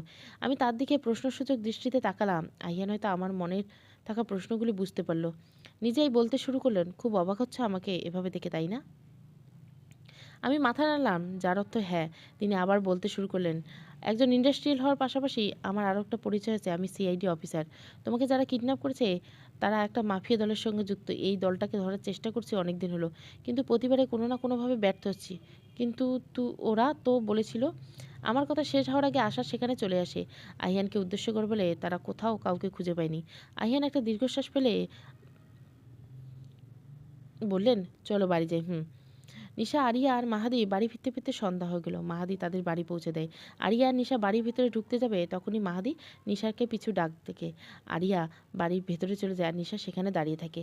নিশার পায়ে রক্ত মাথায় উঠে গেছে, কারণ আজ পুরোটায় শপিংয়ের সময় মাহাদি আর আরিয়া একে অপরের হাত ধরেছিল। কথায় কথায় যেন একে অপরের গায়ে ধরে পড়েছিল। মাহাদি আর আরিয়ার কাছাকাছি থাকাটা মোটেও ভালো লাগছে না নিশার। মাহাদি নিশার সামনে গিয়ে দাঁড়ালো। নিশা তেতিয়ে উঠে বলল, কী হয়েছে, ডাকলেন কেন? রাগ করছো কেন? আমার কথাটা শোনো। যা বলা তাড়াতাড়ি বলুন। আচ্ছা, বলেছিলাম যে আরিয়া তো তোমার বোনের মতো, তাই না? হ্যাঁ, যেহেতু বোন হয় সেহেতু তুমি তোমার বোনের মতোই ভালো চাইবে, তাই না? দেখো, আমি আরিয়াকে ভীষণ ভালোবাসি, তবে কখনো বলা হয়নি। মাহাদি আরিয়াকে ভালোবাসা শুনতে নিশার পুরো পৃথিবী থমকে যায়। এমন কিছু হবে সে কোনোদিন ভাবেনি। আমি ঠিক করেছিলাম আগামীকাল আমি আরিয়াকে প্রপোজ করব। কিন্তু এসব ব্যাপারে আমি খুব কাঁচা, তাই চাই তুমি আমাকে হেল্প করো। আরিয়ার জন্য সারপ্রাইজ প্ল্যান করতে সাহায্য করো প্লিজ নিশা। আমাকে হেল্প করতেই হবে। নিশা কোনো কথা না বাড়ায় বলে দ্রুত বাড়ির ভেতরে চলে যায়। এদিকে মাহাদি নিশার যাওয়ার দিকে তাকে বাঁকা হাসে। ড্রেসিং টেবিলের সামনে বসে বসে চুল বাঁধছে আর মুচকি মুচকি হাসছি। শেষ পর্যন্ত কিনা এই গম্ভীর গোমরামুখ রহস্যজনক ব্যক্তি আরিয়ানের প্রেমে পড়লাম। দুনিয়ার এত মানুষ থাকতে এই খাটাসের প্রেমে পড়তে হলো। কিন্তু আরিয়ান, সে কি আমাকে ভালোই বাসে? কেনই বা আমাকে বিয়ে করলেন তিনি? আমার সব প্রশ্নের উত্তর শুধুমাত্র আহিয়ানের কাছে আছে, কিন্তু তিনি কোনো প্রশ্নের উত্তর দিতে রাজি নন। আর কতদিন তিনি আমাকে এভাবে ধোঁয়াশার মধ্যে রাখবেন? পরিশেষে নিশা আরিয়ার জন্য সারপ্রাইজ প্ল্যান করে বাড়ির পুরো ছাদ ডেকোরেশন করে মাহাদি সেখানে আরিয়াকে প্রপোজ করবে। বিকেলবেলা রুম থেকে বেরিয়ে নিচে ড্রয়িং রুমে এসে নিশা মনমরা হয়ে বসে আছে সোফায়। কিরে, এমন দেবদাসী রূপ নিয়ে বসে আছিস কেন? আমার মা কথায় নিশা কিছুটা চমকে যায়। কই, আমি দেবদাসী হয়েছি? দেখ, আমার ভালো লাগছে না, তুই যা এখান থেকে। আরে আরে, আমি তো দেখছি তুই দেবদাসী হয়ে আছিস। কারো প্রেমে টেমে পড়ছিস নাকি? অবাক হওয়ার ভান করে। আমি বুঝেছি তুই আমার পিছু ছাড়বি না, তুই থাক, আমি বরং যাই। আরে শোন। নিশা দাঁড়ালো না, নিজেই চলে গেল। আমি জানি ও এখন কষ্ট পাচ্ছে, কিন্তু কিছুক্ষণ পরে নিজের জীবনের সব থেকে বড় উপহারটা পাবে। নিশা আরিয়াকে নিয়ে ছাদে গেল। মাহাদি আগে থেকে সেখানে ছিল। তাদের দেখে মাহাদি ঠোঁটের হাসি আরও প্রশস্ত করলো। নিশা ভাবলো, মাহাদি আর আরিয়াকে কিছুটা সময় ব্যক্তিগতভাবে কাটাতে দেওয়া উচিত। এখানে তার থাকাটা ঠিক হচ্ছে না। নিচে যাওয়ার উদ্দেশ্যে পা বাড়াতে মাহাদি নিশার হাত ধরে আটকায়। তাকে নিজের দিকে ফিরে হাঁটু গেড়ে মাহাদি বলে, কোথায় যাচ্ছ নিশা? যাকে প্রপোজ করো সেই যদি চলে যায় তাহলে কাকে প্রপোজ করো? না মানে? নিশা, ভালোবাসি তোমাকে। একটু থেমে, কখন কি ভালোবেসে ফেলেছি জানি না, তবে এটুকু জানি আমার হৃদয়ে প্রত্যেকটা স্পন্দনে শুধু তোমার নাম। আমার অস্তিত্বের সাথে জড়িয়ে গেছো তুমি। কিন্তু কিন্তু নিতে বলেছিলাম আপনি আরিয়াকে ভালোবাসেন। তাই যদি তাই হতো তাহলে আমার উঠবি ইফরার আমাকে ফাঁসিতে ঝোলাতো। আরিয়া, একদম ঠিক বলছিস। অপরিচিত কণ্ঠ শুনে ছাদে দরজার দিকে তাকায় আরিয়া। লোকটার হাত কাছে গিয়ে তার হাত জড়িয়ে ধরে নিশার উদ্দেশ্যে বলে, আসলে তোমাকে ইরফানের কথা বলা হয়নি। ইরফান আমার উঠবি হাজবেন্ড, আর যা কিছু হলো সবই মাহদি ভাইয়ের প্ল্যান। নিশা অগ্নিদৃষ্টিতে মাহাদির দিকে তাকায়। মাহাদি বোকা বোকা হাসি দিয়ে মাথা চুলকায়। মাহাদি আর নিশার ব্যাপারে আহিয়ান বলতে খুশি মনে ঘরের দিকে গেল। ঘরের কাছে গিয়ে দেখলো তিনি ফোনে কারোর সাথে কথা বলতেন। যা শুনলাম তাই আমার পায়ের তলা থেকে মাটি সরে গেল। তার মানে তিনি অন্য কাউকে ভালোবাসেন? মানে আইহান অন্য কাউকে ভালোবাসে? আইহান আমাকে খেয়াল করেনি? আমি আর ঘরের ভিতরে গেলাম না। দৌড়ে নিচে নামতে গিয়ে আমার অজান্তে হাতের সাথে লেগে থাকা ফুলদানিটা পড়ে যায়। আমি সেই সময় আরিয়া বেখেয়ালিভাবে হেঁটে আসছিল, যার ফলে একটা বড় কাচের টুকরো ওর পায়ে কেটে যায়। আরিয়ার কান্নার আওয়াজ পেয়ে আহিয়ান সহ বাড়ির সকলে সেখানে চলে আসে। আরিয়া ঘুমিয়ে পড়লে আমি ওর ঘর থেকে বেরিয়ে নিজের ঘরের দিকে যাই। ডাক্তার এসেছিল, ব্যান্ডেজ করে দিয়ে গেছে, কিছু ওষুধ দিয়ে গেছে। আমার ভুলের জন্য আজ আরিয়ার এমন একটা অবস্থা হলো। প্রচণ্ড খারাপ লাগছে বিষয়টা। ঘরে ঢুকতে আইহান আমাকে ধাক্কা দিয়ে আমার হাত দুটো দেওয়ালের সাথে চেপে ধরেন, আর চোখের দিকে তাকিয়ে আমি আঁতকে উঠলাম। কি ভেবে রেখেছো তোমরা? আমার পরিবারকে কি একটুও শান্তিতে থাকতে দেবে না? দেখুন, আমি তোমার বাবা আমার বাবাকে মেরে ফেলছে, আর এখন তুমি চাইছো আমার বোনকে মেরে ফেলতে? আইহানের কথায় আমি চমকে উঠলাম। এসব কি বলছেন তিনি? দেখুন, আমি মানছি আমি ভুল করে ফেলেছি, কিন্তু তাই বলে আপনি আমার পরিবার নিয়ে এসব বলতে পারেন না। আইহান ঈশার হাত ছেড়ে দেয়। আজ বেমালুম হয়ে ঈশাকে তার জীবনের অনাকাঙ্ক্ষিত সত্যটা বলে দিয়েছে। সে ভাবছে কথাটা ঈশাকে এভাবে জানানো ঠিক হয়নি। আইহান নিজেকে শান্ত করে ঠান্ডা গলায় বলে, আমি যা বলছি ঠিক বলছি, এটাই সত্যি। কি বলবো কিছুই বুঝতে পারছি না। আমার বাবা কিছুতেই এমন কাজ করতে পারে না। কিন্তু কিন্তু আহিয়ান, সে তো বানিয়ে বলার মানুষ নন। তিনি হয়তো আমাকে ভালোবাসেন না, আমি তো বাসি। আমার ভালোবাসার উপর আমার বিশ্বাস আছে। সেই বিশ্বাস থেকে সে কখনো বিনা কারণে এমন কিছু বলবে না। কিন্তু এই মুহূর্তে আমি মনে প্রাণে চাইছি আহিয়ানের কথা যেন ভুল প্রমাণিত হয়। আমাকে সত্যটা জানতে হবে, আর এই সত্যটা আমাকে শুধু খালামণি বলতে পারে। সেই মুহূর্তে আমি কাউকে কিছু না বলে বাড়ি থেকে বেরিয়ে গেলাম। খালামণির বাড়িতে এসে তাকে সবটা বললাম, কিন্তু তাকে আমতা আমতা করতে দেখে আমি ঘাবড়ে গেলাম। তাহলে আমার ঠিকই ভয় ঠিকই হলো। কি হলো খালামণি, তুমি কিছু বলছো না কেন? আসলে প্লিজ খালামণি, আমাকে সত্যিটা বলেন। খালামণি দীর্ঘশ্বাস ফেলে বলতে শুরু করলেন, তোর বাবা আর আহিনের বাবা বিজনেস পার্টনার ছিলেন। আহিনের বাবা আফজাল সাহেব ছিলেন একজন অন্তত সৎ মানুষ। যখন তিনি জানতে পারেন তোর বাবা অবৈধ কাজের সঙ্গে যুক্ত, তিনি ব্যবসায়িক সব সম্পর্ক শেষ করে দেন। এতে তিশান ভাইয়ের ব্যবসায় অনেক লস হয়। তিশান ভাইও আবার আফজাল সাহেবের সাথে মিলে ব্যবসা করতো। আফজাল সাহেবকে অনেক বোঝানোর চেষ্টা করে, কিন্তু তিনি রাজি হন নাই। তোর বাবা অল্পতে রেগে যেত, আর রাগে তার মাথা ঠিক থাকতো না। সেদিন আফজাল সাহেবের উপর প্রচণ্ড রেগে গিয়েছিলেন। নিজের রাগ দমন করতে না পেরে নিজের বন্দুক দিয়ে আফজাল সাহেবের দিকে পরপর 3টে গুলি করে আফজাল সাহেব সেখানে মারা যান। তোর বাবা হয়তো অবৈধ কাজের সাথে যুক্ত ছিলেন, কিন্তু তা তোকে আর নিশাকে নিজের জীবনের থেকে বেশি ভালোবাসতেন। লোভ মানুষকে কত কি করতে বাধ্য করে। আমি আর কিছু শুনতে পেলাম না। দৌড়ে খালামণির বাড়ি থেকে বেরিয়ে এলাম। আমার বাবা একজন খুনি সন্তান হিসেবে কিছুতেই মানতে পারছি না। ঈশা বেরিয়ে যেতে তার খালামণি কাউকে কল করলো। কল রিসিভ করতে তিনি বললেন, তুমি ঠিকই বলেছি, ঈশা এসেছিল আমার কাছে, কিন্তু তুমি আমাকে পুরো সত্যিটা বলতে দিলে না কেন? ফোনের ওপাশ থেকে আইহান বলল, সবটা জেনে ঈশা যদি অন্যায়কে সমর্থন করে তাই। যতই হোক নিজের রক্ত বলে কথা, আর এমনটা হলে আমি আমার লক্ষ্যে পৌঁছাতে পারবো না। কিন্তু ঈশা তো এমন মেয়ে নয়, মানুষ বদলাতে সময় লাগে না। সন্ধ্যার আবছা হলে রাস্তার পাশ দিয়ে হেঁটে যাচ্ছি। আমার আশেপাশে কী হচ্ছে সেদিকে আমার কোনো খেয়াল নেই, কিন্তু আমার মনে ঝড় বয়ে যাচ্ছে। হঠাৎ কারোর সাথে ধাক্কা খেয়ে বাস্তবে ফিরে এলাম। পড়ে যেতে নিলে মেয়েটা আমার হাত ধরে দাঁড় করে। ঈশা, তুমি তুমি এখানে কি করে? আপনাকে তো ঠিক চিনলাম না। মেয়েটা স্লান এসে বলল, তুমি আমাকে না চিনলেও আমি তোমাকে চিনি, কিন্তু তুমি রাস্তা দিয়ে এভাবে হাঁটছো কেন? কিছু একটা হয়ে যেতে পারতো। আচ্ছা চলো আগে বাড়ি যাই। বাড়িতে ঢুকতে মায়ের মুখোমুখি হলাম। মা মেয়েটিকে উদ্দেশ্য করে বলল, আরে কুহু তুই? হ্যাঁ মামি আমি। ওনাদের কথার মাঝখানে আমার থাকতে ইচ্ছে করছিল না। যতটুকু বুঝলাম মেয়েটা আরিহানের ফুফুতো বোন। ঘরে এসে দেখি আরিহান সোফায় বসে ল্যাপটপে কাজ করছে। আমি তার সামনে গিয়ে দাঁড়ালাম। আমার বাবা যদি আপনার বাবাকে খুন করে থাকে তাহলে আপনি আমাকে বিয়ে করলেন কেন? আহিয়ান এক পলক আমার দিকে তাকিয়ে আবার নিজের কাজে মন দিল। আমার রাগ তরতর করে বেড়ে গেল। চেঁচিয়ে বললাম, কি হলো বলছেন না কেন? আজ আমি আমার সব প্রশ্নের উত্তর চাই। আহিয়ান উঠে দাঁড়ালো, কোনো কথা না বলে ঘর থেকে বেরিয়ে যেতে নিল। তাহলে কি আমি ধরে নেব নিজের বাবার হত্যার প্রতিশোধ নিতে আপনি এসব করছেন? আহিয়ান থামলেন। কেমন যেন দৃষ্টি আমার দিকে একবার তাকিয়ে ঘর থেকে বেরিয়ে গেলেন। তার সেই চোখের ভাষা পড়ার সাধ্য আমার নেই। আমি সেখানেই হাঁটু গেড়ে বসে কাঁদতে লাগলাম। মাত্র কয়েক মিনিটে সব কিছু বিষাদময় হয়ে যেতে লাগলো। আহিয়ান আর কুহু ছাদে দাঁড়িয়ে আছে। আহিয়ান এক মনে আকাশের দিকে তাকিয়ে আছে, ভাবছে এসবের মাঝে ঈশার তো কোনো দোষ নেই, তবু মেয়েটা এত কষ্ট পাচ্ছে। ঈশার কান্না আজ কেন যেন তার হৃদয়কে ছিন্ন বিচ্ছিন্ন করে দিচ্ছে। নীরবতা ভেঙে কুহু বলল, এমন মনমরা দেখাচ্ছে কেন তোমাকে? কথাটা হয়তো আহিয়ানের কর্ণকুহরে পৌঁছায় নাই। কুহু আহিয়ানের কাছে গিয়ে তার হাতে হাত রাখে। আহিয়ান, হ্যাঁ বলো, ভালোবেসে ফেলোনি তো ঈশাকে? এসব কি বলছো? আমি তোমাকে ভালোবাসি। ঈশা আমাদের মাঝে কখনোই আসবে না। তাহলে এভাবে তোতলাচ্ছ কেন? একটু থেমে। ঈশা ভালোবাসা পাওয়ার মতো মানুষ, একজন মানুষ।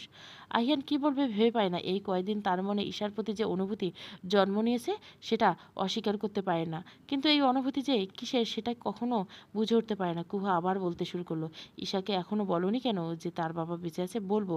ঈশার বাবা অ্যাক্সিডেন্ট করানোর চেষ্টা করে তুমি ঠিক করনি। আহিয়ান দীর্ঘশ্বাস ছাড়ে, আমি জানি আমি ঠিক করিনি। তিহান আহমেদকে ধরতে হলে ঈশাকে ব্যবহার করতে হবে। তিশান আহমেদ যতই খারাপ মানুষ হোক না কেন সে তার মেয়েদের প্রচণ্ড ভালোবাসে। ঈশার ক্ষতি হতে দেখলে সে নিশ্চয়ই কিছু না কিছু করবে। সেই সুযোগটাই কাজে লাগাতে চেয়েছি।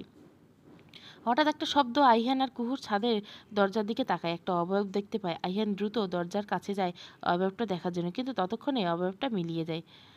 গত ২ ঘন্টা থেকে শাওয়ারের নিচে ভিজছি। শাওয়ারের পানি, আমার চোখের পানি দুটোই মিলেমিশে একাকার হয়ে গেছে। ভাগ্যের কি নির্মম পরিহাস! একটার পর একটা চমক দিয়ে যাচ্ছে। ঘর দম বন্ধ হয়ে আসছিল দেখে ছাদে গেলাম। কিন্তু কে জানতো সেখানে গিয়ে আমি চরম সত্যের মুখোমুখি হব। সকালবেলা মা ড্রয়িং রুমে টিভি দেখছিল। আমি তাকে ওষুধ খাওয়াতে গিয়ে টিভির একটা নিউজ শুনে যেন পুরো নিউজ যেন থমকে গেল। নিউজে দেখেছে গতকাল রাতে ঢাকার একটি শপিং মলে প্রাণঘাতী বোমা হামলায় নিহত অর্ধশত, আহত ২ শতাধিক। পুলিশের দেওয়া তথ্য অনুসারে এই হামলার পিছনে একটি মাফিয়া দল রয়েছে, যার লিডার একসময়ের প্রখ্যাত ব্যবসায়ী তিশান আহমেদ। ঘন জঙ্গলের ভেতর দিয়ে এক ধ্যানে হেঁটে যাচ্ছি। হাঁটতে হাঁটতে একটা খাদের সামনে চলে এসেছি। খাদটা এতটাই গভীর যে যে কেউ একবার পড়লে আর বেঁচে ফিরতে পারবে না। আর এক পা পেরোলেই আমি সেই খাদে পড়ে যাব। খাদের দিকে পা বাড়াতেই যাবো এমন সময় একটা লোক আমার হাত ধরে হ্যাঁচকা টান দিল। আমি হাসলাম। যা ভেবেছিলাম ঠিক তাই। লোকটা আমাকে এতক্ষণ ধরে ফলো করছিল। আর একটু হলে তো খাদে পড়ে যেতে। লোকটা বলতে না দিয়ে, আপনাকে আমার বাবা পাঠিয়েছে আমার উপর নজর রাখতে, তাই না? এসব কি বলছেন? আমি ঠিকই বলছি, আমার বাবাই আপনাকে পাঠিয়েছে। কে আপনার বাবা? আমি চিনি না আপনার বাবাকে। যদি তা নাই হয় তাহলে আপনি এখানে কি করছেন? আমি তো কাজে এসেছিলাম, আপনাকে দেখলাম খাদে। এই জঙ্গলে আপনার কিসের কাজ? লোকটা আমতা করতে থাকে। আমি তার থেকে ২ কদম পিছিয়ে গেলাম। হাতের মুঠোয় অতি সযত্নে রাখা ব্লেডটা বের করে বাম হাতের কবজিতে ধরলাম। লোকটাকে উদ্দেশ্য করে বললাম, আমি নিশ্চিত বাবাই আপনাকে পাঠিয়েছে। আপনি যদি আমার বাবার কাছে না নিয়ে যান তাহলে আমি এক্ষুনি আমার হাতের শিরা কেটে ফেলবো। লোকটা ঘাবড়ে যায়। কি করছেন? আমার বাবা যদি জানতে পারে আমার কোনো ক্ষতি হয়েছে তাহলে আপনার কি অবস্থা করবে আশা করি জানেন। বেশ, আমি নিয়ে যাব আপনাকে। এদিকে আহিয়ান সকাল থেকে ঈশাকে বাড়ির কোথাও না পেয়ে ঘাবড়ে যায়। তার মায়ের কাছে জানতে পারে ঈশা সকালবেলা কাউকে কিছু না বলে বাড়ি থেকে বেরিয়ে গেছে। আহিয়ান আশাদকে কল করে ঈশা কোথায় গিয়েছে খোঁজ নিতে। কিছুক্ষণ পর আহিয়ানের ফোনে আশাদের কল আসে। স্যার, সেদিন যে লোকটা নদীতে ঝাঁপ দিয়েছিল ঘন্টা দেড়েকের সাথে, তার সাথে ঈশা ম্যামকে দেখা গেছে। লোকটা ঈশা ম্যামকে শহর থেকে বেশ কিছু দূরে নিয়ে গেছে। কোথায় নিয়ে গেছে ঠিকানা দাও আমাকে। লোকটা আমাকে একটা পরিত্যক্ত বাড়ির সামনে নিয়ে আসে। বাড়ির পেছনের দরজা দিয়ে আমাকে ভেতরে ঢুকে। একটা ভ্যাপসা গন্ধ নাকে আসে। আবছা আলোয় কিছুটা দূরে দাঁড়িয়ে থাকা মানুষটাকে চিনতে আমার বিন্দুমাত্র ভুল হয় না। ১৫ বছর আগের পর মানুষটাকে দেখেছি, তাও আবার জীবিত অবস্থায়। আমি দৌড়ে বাবার কাছে গিয়ে তাকে শক্ত করে জড়িয়ে ধরে হু হু করে কেঁদে দিলাম। হেঁচকি তুলতে তুলতে বলতাম, বাবা তুমি বেঁচে আছো? তাহলে আমাদের কাছে ফিরে যাওনি কেন? আমাদের কথা কি তোমার একটুও মনে আসলো না? আসলে আসলে তিশান আহমেদ হতভম্ব হয়ে দাঁড়িয়েছে। তিনি এই মুহূর্তে ঈশাকে এখানে আশা করেনি। ঈশার প্রশ্নের জবাব দেবেন তিনি, তাই বুঝে উঠতে পারছে না। এইরকম পরিস্থিতি যেন না পড়তে হয়, তাই তো ১৫ বছর আগে নিজের মৃত্যুর মিথ্যে নাটক করেছিল। অপরাধের সাথে এমনভাবে যুক্ত হয়ে পড়েছিল যে সেখান থেকে ফেরা আর সম্ভব ছিল না। সন্তানের প্রতি এত ভালোবাসা থেকে অপরাধ জগৎ থেকে বের করে আনতে পারেনি। কিন্তু ঈশা আর নিশাকে তিনি চোখের আড়াল করেনি। প্রতিনিয়ত গোপনে তাদের উপর নজর রাখতেন। এতদিনে মাটি চাপা দেওয়া সত্য আজ বেরিয়ে এলো। সব কিছু নিয়ে জানার পর ঈশা যদি তাকে ঘৃণা করতে শুরু করে তাহলে তিনি কি করবেন? বাবা হয়ে নিজের সন্তানের ঘৃণার পাত্র হয়ে কিভাবে থাকবেন? তিশার আহমেদের ধারণাকে ভুল প্রমাণিত ঈশা বলল, আমি জানি বাবা তুমি মাফিয়া দলের সঙ্গে যুক্ত। তাতে কি হয়েছে বলো তো? তুমি আমার বাবা। আমি যে কোনো পরিস্থিতিতে তোমাকেই সমর্থন করব। আহিয়ান দ্রুত সম্ভব গাড়ি চালিয়ে সেই পরিত্যক্ত বাড়িতে আসে। গাড়ি থেকে নেমে পুরো বাড়িটা পুলিশ ঘেরাও করে রেখেছে। আশ্চর্যের বিষয় হলো সেখানে তিশান আহমেদ ও তার সহযোগিতা রয়েছে, আর তাদের সকলের হাতে হাতকড়া পরানো। বাড়ির গেটের এক কোণে নির্বিকার ভঙ্গিতে দাঁড়িয়েছে ঈশা। আহিয়ান রাগে ফুঁসতে ফুঁসতে ঈশার কাছে যায়, ঠাস করে ঈশার গালে চড় বসিয়ে দেয়। ছি ঈশা, আমি ভেবেছিলাম তুমি অন্তত তোমার বাবার মতো নও, কিন্তু শেষ পর্যন্ত তুমি তোমার এই অপরাধী খুনি বাবার সাথে হাত মেলালে। কত নিরাপরাধ মানুষের মৃত্যুর কারণ তোমার বাবা, সেই ব্যাপারে কোনো ধারণা আছে তোমার? আমি ড্যাব ড্যাব করে আইহানের দিকে তাকিয়েছি। এই মানুষটা আমাকে ভুল বুঝলো? এতদিনেও কি আমার প্রতি একটু বিশ্বাস তৈরি হয়নি? একজন পুলিশ অফিসার আমার দিকে এগিয়ে এসে বলেন, আইহানকে উদ্দেশ্য করে বলেন, স্যার আপনি এসব কি বলছেন? ঈশা ম্যাডাম কেন এদের সাথে হাত মেরবেন? তিনি তো উল্টো আমাদেরকে সাহায্য করেছেন তিশান আহমেদকে ধরতে। আইহান নিজের প্রতি নিজেই রাগ হচ্ছে, ভাবছে কেন না বুঝে ঈশার গায়ে হাত তুলল সে। ঈশাকে অবিশ্বাস করা ঠিক হয়নি। ঈশা, আই এম সরি, আমাকে প্লিজ ক্ষমা করে দাও। আমি তার কথায় কান না দিয়ে বাড়ি চলে আসলাম। বাড়িতে ঢুকলে সবাই আমাকে একটার পর একটা প্রশ্ন করতে থাকে। আমি কেন কোনো না বলে কথা না বলে ঘরে চলে আসলাম। নিজের যে সমস্ত জিনিসপত্র ছিল সব ব্যাগে ভরে নিলাম। শেষবারের মতো ঘরটাতে চোখ বুলিয়ে নিলাম। ঘরের মানুষটাই যখন আমার নয় তখন এই ঘরে থাকার অধিকার আমার নেই। বেরিয়ে যেতে নেব এমন সময় আহিয়ান ঘরে আসলো। আহিয়ান বাড়ির সবাইকে সব ঘটনা খুলে বলে ঘরে এসে ঈশাকে এইভাবে দেখে ভ্যাবাচাকা খেয়ে যায়। তার হৃদয়ে কোথাও একটা চিনচিনে ব্যথা অনুভব হচ্ছে। ঈশা, তুমি? চলে যাচ্ছি আপনার জীবন থেকে, আপনার বাড়ি থেকে। ডিভোর্স পেপার পাঠিয়ে দিয়েন, সাইন করে দিব। একটু থেমে, কুহুকে নিয়ে ভালো থাকবেন। কথাটা বলে ঈশার গলা কেঁপে উঠল। আহিয়ান কিছু বলার সুযোগ না দিয়ে বেরিয়ে গেল। আহিয়ান সেখানে ঠাই দাঁড়িয়েছিল। সে তো এটাই চেয়েছিল তিশান আহমেদকে উপযুক্ত শাস্তি দিয়ে তিশাকে আর কুহুকে জীবন থেকে সরিয়ে দেওয়া। কিন্তু আজ যখন তেমনটা হচ্ছে সে খুশি হতে পারছে না কেন? তার হৃদয়ে কী সে তোলপাড় চলছে? কেন তার মন তাকে বারবার বলছে ঈশাকে আটকাতে? কেন সে ঈশাকে ছাড়া নিজের জীবন কল্পনা করতে পারছে না? নিজেকে নিয়ে আমাদের আগের বাড়িটায় চলে এলাম। মনে মনে প্রার্থনা করতে লাগলাম আহিয়ান ভালো থাকুক। রাতের আধার পৃথিবীকে গ্রাস করছে। শুধু রাত বললে ভুল হবে, এখন গভীর রাত। নিশাচর প্রাণী ছাড়া এই সময়টাতে কেউ জাগে না। তবে আজ নিশাচর প্রাণীদের সাথে পাল্লা দিয়ে জেগে আছে একজোড়া মানবী। একজন ঈশা নিজের বাবার চরম সত্যতা জেনে আর নিজের ভালোবাসা হারানোর শোকে কাতর হয়ে নির্ঘুম রাত কাটাচ্ছে। অন্যদিকে আহিয়ান নিজের অনুভূতি হিসাবে কষতে ব্যস্ত। এইভাবে দুদিন কেটে যায়। এই 2 দিনে ঈশা আর আরিয়ান কেউ নিজেদের স্বাভাবিক জীবনে ফিরতে পারেনি। পারবেই বা কেন? ঈশা আহিয়ানকে নিয়ে আর আহিয়ান ঈশাকে নিয়ে ভাবতে থাকে। সকালবেলা আরিয়া আমাদের বাড়িতে আসলো। আজ আবারও আমি এই বাড়িটার সামনে দাঁড়িয়েছি, তবে এবার আহিয়ানের স্ত্রী হিসেবে নয়, বরং মা আর আরিয়ার অনুরোধ রাখতে। 4 দিন পর আরিয়া আর ইরফানের বিয়ে। মা আর আরিয়ার অনুরোধ আমি ফেলতে পারিনি, তাই আবারও এই বাড়ির চৌকাঠ পেরোতে হলাম। ভেবেছিলাম আরিয়ানের মুখোমুখি হব না, আলাদা ঘরে থাকবো আর যতদূর সম্ভব তার থেকে দূরে থাকবো। কিন্তু বাড়ি ভর্তি মেহমান, আলাদা ঘরে থাকলে হাজারটা প্রশ্নের সম্মুখীন হতে হবে। উপায় না পেয়ে দেখে আরিয়ানের ঘরে যেতে হলো। ঠিক করেছি আরিয়ার বিয়ে হলে মাকে আরিয়ান আর কুকুর সম্পর্কের ব্যাপারে জানিয়ে সবার জীবন থেকে চলে দেব। ঈশাকে দেখে আহিয়ান যেন দেহে প্রাণ ফিরে পেল। তার হৃদয় জুড়ে শুধু প্রশান্তির হাওয়া বইছে। আজ আরিয়ার গায়ে হলুদ। দেখতে দেখতে 3টা দিন পেরিয়ে গেল। এই 3 দিনে আহিয়ান বারবার চেষ্টা করেছে ঈশার সাথে কথা বলতে, কিন্তু ঈশা প্রতিবার তাকে এড়িয়ে গেছে। আহিয়ান কিছুতেই তার এড়িয়ে যাওয়া মেনে নিতে পারছে না। ঈশা এড়িয়ে যাওয়া তার হৃদয় চূর্ণ বিচ্ছিন্ন করে দিচ্ছে। ঈশার সাথে একটু কথা বলার জন্য তার মন আনচান করছে, তবুও আহিয়ান ব্যর্থ। হয়তো এটাই তার প্রাপ্য। ঈশাকে অন্তত সে নিজের চোখের সামনে দেখতে পাচ্ছে, এতেই খুশি। ড্রেসিং টেবিলে আয়নার সামনে দাঁড়িয়ে নিজের শাড়ি ঠিক করছিল ঈশা। পরনে তার সবুজ পাড় হলুদ শাড়ি আর ফুলের গহনা। হালকা সেজে তার চোখ ফেরানো দায়। আহিয়ান একটা কাজে ঘরে বসে ঈশাকে দেখে থ মেরে যায়। এক ধ্যানে সে ঈশার দিকে তাকিয়ে থাকে। ঈশা আহিয়ানকে খেলা করতে কিছুটা জড়সড় হয়ে নিজের শাড়ির আঁচল ঠিক করে ঘর থেকে বের হয়ে যায়। তা দেখে আহিয়ান মুচকে হাসে, তবে তার হাসি বেশিক্ষণ স্থায়ী হয় না। পকেট থেকে ফোন করে কাউকে কল দেয়, অনুষ্ঠানের শেষে ছাদে আসো। গায়ের হলুদের পুরো সময় আহিয়ান এক দৃষ্টিতে তিশার দিকে তাকিয়ে থেকেছে। ঈশা যতবার বিষয়টা খেয়াল করছে ততবার আইহানের থেকে নিজেকে আড়াল করার চেষ্টা করেছে, কিন্তু আইহান সে তো ছাড়বার পাত্রী নয়। অর্থাৎ ঈশা নিজের চেষ্টায় ব্যস্ত। ছাদে কুহুর সামনে মাথা নিচু করে দাঁড়িয়ে আছে আইহান। আইহান কি বলবে বুঝতে পারছে না। তা দেখে কুহু তাচ্ছিল্যে হেসে বলল, ভালোবেসে ফেলেছো ঈশাকে, তাই না? আমাকে ক্ষমা করো কুহু। কুহু স্ল্যান হাসে। সব ভালোবাসায় যে পূর্ণতা পেতে হবে এমন তো কোনো কথা নেই। অপূর্ণ ভালোবাসা আছে বলে মানুষের মনে ভালোবাসা হারানোর ভয় জেগে। ভালোবাসাকে পূর্ণতা দিতে হতে এত লড়াই হয়। আমার ভালোবাসা না হয় অপূর্ণই থাক। ভালোবাসা মানুষের খুশির মাঝে আমার খুশি নিহিত থাক। আহিয়ান ছাদ থেকে নেমে এসে দেখে ঈশা ড্রেসিং টেবিলের সামনে দাঁড়িয়ে নিজের গহনা খুলছে। আহিয়ান ঈশার কাছে গিয়ে তাকে পিছন থেকে জড়িয়ে ধরে। ঈশা আহিয়ানের কাছ থেকে নিজেকে ছাড়িয়ে নেওয়ার সর্বশক্তি দিয়ে আহিয়ানের গালে একটা চড় মারে। 1 মাস পর। গত 1 মাসে বদলেছে অনেক সম্পর্ক, পরিবর্তন হয়েছে অনেক সম্পর্কের নাম। আরিয়া আর ইরফানের সুখে সংসার। নিশা আর মাহেদির বিয়ে হয়ে গেছে, তারাও সুখে আছে। কুহুরও বিয়ে হয়েছে। ফারহান কুহুর ক্লাসমেট ছিল, কুহুকে মনে মনে ভালোবাসতেও কখনো সে তা প্রকাশ করেনি, কেননা সে জানতো কুহু আহিয়ানকে ভালোবাসে। পারিবারিকভাবে ফারহান আর কুহুর বিয়ে হয়। কুহু সম্পর্কটা মেনে নিয়েছে। তবে আমার আর আহিয়ানের সম্পর্কে কেন যেন আগের জায়গায় স্থির আছে। আরিয়ার বিয়ে হয়ে যাওয়ার পর আমি ওই বাড়ি ছেড়ে চলে এসেছিলাম। এই মুহূর্তে জানলা দিয়ে বাইরে গেটের কাছে দাঁড়িয়ে থাকা মানুষটার দিকে এক দৃষ্টিতে তাকিয়েছে। এ আর নতুন কিছু না, গত 1 মাস ধরে এমন হয়ে আসছে। জানি রাত 1:30 পর্যন্ত আহিয়ান এভাবে দাঁড়িয়ে থাকবে বাড়ির দিকে একমনে তাকিয়ে। তারপর আবার সকাল 7টার দিকে চলে আসবেন। অফিস যাওয়ার আগ পর্যন্ত এভাবেই দাঁড়িয়ে থাকবেন। অফিস শেষ হলে আবার আসবেন। প্রথম আমার সাথে কথা বলতে এলেও আমার এড়িয়ে যাওয়াতে এখন আর আসেন না। এক দৃষ্টিতে বাড়ির গেটের দিকে তাকিয়ে থাকেন। আমিও তার দিকে তাকিয়ে থাকি, তবে সেটা তার অগোচরে। কয়দিন মানুষটা অনেক শুকিয়ে গেছে, চোখের নিচে কালো দাগ পড়েছে। এমন নয় যে আমি তাকে ফিরিয়ে পেতে চাই, কিন্তু যতবার আমি তার কাছে যেতে চাই ততবার আমার মধ্যে তীব্র অপরাধবোধ কাজ করে। একদিকে আমার বাবা, তার বাবার খুনি। আমি তার সামনে গেলে হয়তো পুরনো ক্ষত আবারও তরতাজা হয়ে যেতে। অন্যদিকে আমার জন্য কুহু তার ভালোবাসা হারালো। এদিকে আহিয়ান দীর্ঘশ্বাস ফেলে।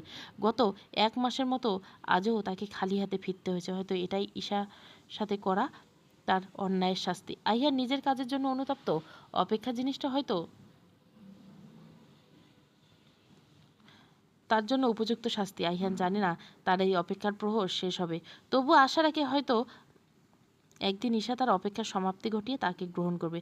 রোজকার মতো আজ সকালবেলা ঘুমের থেকে উঠে জানলার কাছে দাঁড়িয়ে আছে আইয়ানকে দেখবে বলে, কিন্তু কই, তিনি তো আসলেন না। সকাল গড়িয়ে দুপুর হলো, তবুও আসলেন না। মনটা কেমন কু গাইছে। অবশেষে এলেন সন্ধ্যাবেলা। আসতে দেখে প্রাণ ফিরে পেলাম, কিন্তু একই অবস্থা, কপালে হাতে ব্যান্ডেজ।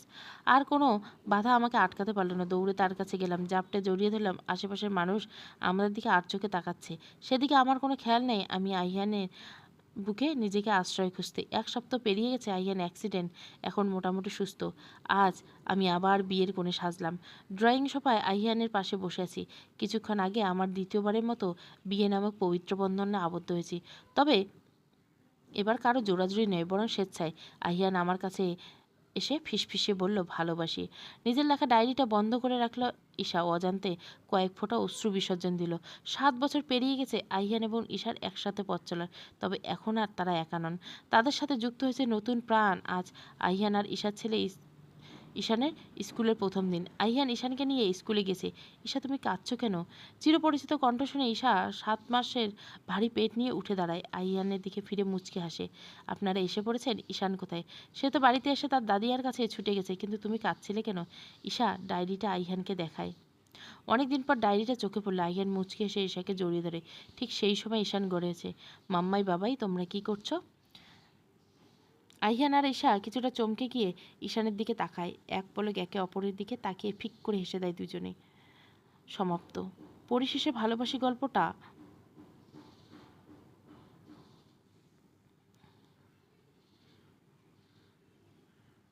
ভালো লাগলে অবশ্যই লাইক, শেয়ার এবং সাবস্ক্রাইব করবেন। Thank you for watching.